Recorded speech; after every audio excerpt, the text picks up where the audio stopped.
All addictions come from a core issue at some point in life. Dean spent years discovering the key to what really works to uncover and heal deep suffering. His unique and holistic approaches offer big breakthroughs at the sanctuary. You know, one of the interesting things that has really landed for me, you know, when I was younger, it's sort of you go to school, you go to college, you get a job, you work your way up, and that's kind of what you do. So that's what I did. And that really wasn't what I was supposed to do. So while I had all the trappings of success there, you know, I was pretty successful. I mean, I was so empty inside. Yeah. So now I'm doing exactly what I'm supposed to be doing, but I never would have thought that I would be doing this. Now, one of the things I heard you talk about is at 12 years old, you found yourself with marijuana. Is that right? Did I get that story right? Yeah, you did. And yeah, so at 12, it's interesting because I have no memory before that. So, and I didn't understand why until fairly recently. And but, you know, at 12 years old, I get some marijuana and all of a sudden, you know, I feel okay. And, you know, that progressed to doing it, you know, all day, every day. And I got pretty good at hiding it. And that's important in the story later. And then that switched to alcohol. And these are relatively socially acceptable. And that then led to my first drug treatment experience. You know, I couldn't stop. And so, hey, what do? You go to treatment. And I followed instructions right to the T for 5 years. I was diligent right up to the time where I drank again. And then, you know, so I'm in and out of rehab a few times. Then I discover opiates. I get an operation on my mouth. And the next thing I know, I'm taking 100 Percocet a day with a whole bunch of benzos to go to bed at night. That's going on for 5, 6, 7 years. You know, so that's a heavy habit. And during this time, I'm going to rehab a lot. Like I have a lot to live for. I have people that care about me. Yeah. I have no real reason for doing this, right? I go to rehab and you hear people's stories. They have these horrible things happen to them. And I'm like, well, none of that happened to me. Why is it that I'm destroying myself? And I didn't understand that until later. So, right, because one of the things I hear you talk about is that there's always a core issue. There's always a core issue. And we can talk about, I mean, 100% of the time. And this is well known now, whether it's a physical thing, inflammation, which is invisible to people, or some unprocessed emotions that will come and alter our behavior later in our lives. Yeah. So kind of in the height of this thing, I mean, I've got this horrible opiate addiction going. It goes to heroin and blah, blah, blah.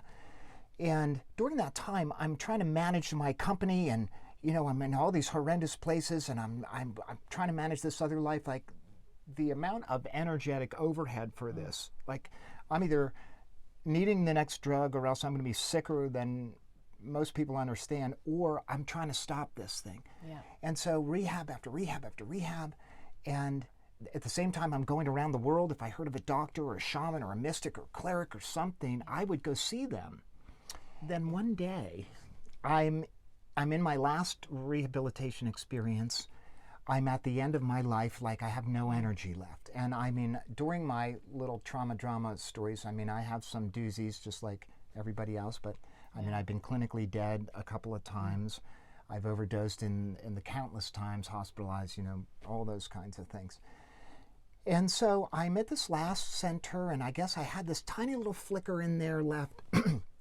And so one day I'm sitting there, and somehow I get a different perspective on this thing. I'm able to look down on this whole thing, and I realize, wait a second, two things came into my awareness. And one of them was, I paid such strict attention in treatment, and while all my counselors, you know, these are well-meaning people, but well-meaning and well are two different things. And so you can get a degree and do all that stuff without actually doing your own internal process work. Right. And the second thing I realized was that I'm not the only one that this isn't working for. Yeah. You know, nobody's getting it, because I knew a lot of people, most of my friends. And well, and you'd done like 10 centers and, I mean, really integrative things. It sounded like there was one thing that was very risky that you did So you tried it all. I've tried it all. Yeah. I mean, back in the day, rapid opiate detox, now it's a little bit different. Like back in the day, you know, at one point, it was underground at that time, but I, did it anyway. And because I was desperate, to get on the other side of this. And as I'm sitting here realizing that this isn't working, all of a sudden something clicks and I'm like, wait a second, we need a new model. And I thought about it, Beth, and I'm like, okay, so what am I good at? What do I like to do? Well, being in treatment, because you're talking about like real things, this is what makes people tick, all the things that are very interesting, kind of like why people watch reality TV shows now. You get like inside of people's lives, not that I'm in any way a proponent of that. But so I'm like, well, gee whiz, I can't stay as a patient the whole time. And then the download for the different model came. And it came just like a vision. It came, it was crystal clear. And for the first time in my life, I knew what I was going to do. Wow. And then how did that? Listen into the full episode and you'll learn more.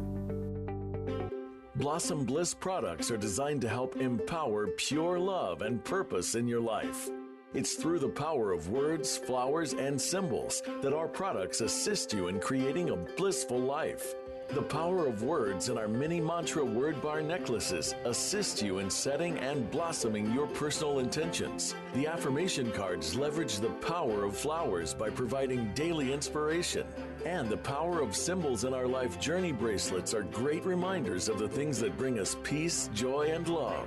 Products are made and blessed in Bali with love by Balinese artisans who work with empowered hearts. When you purchase jewelry with a bee charm, we donate to save the bees. Join us in pollinating the planet with love. Go to our website, blossomblissbali.com. Again, that's blossomblissbali.com.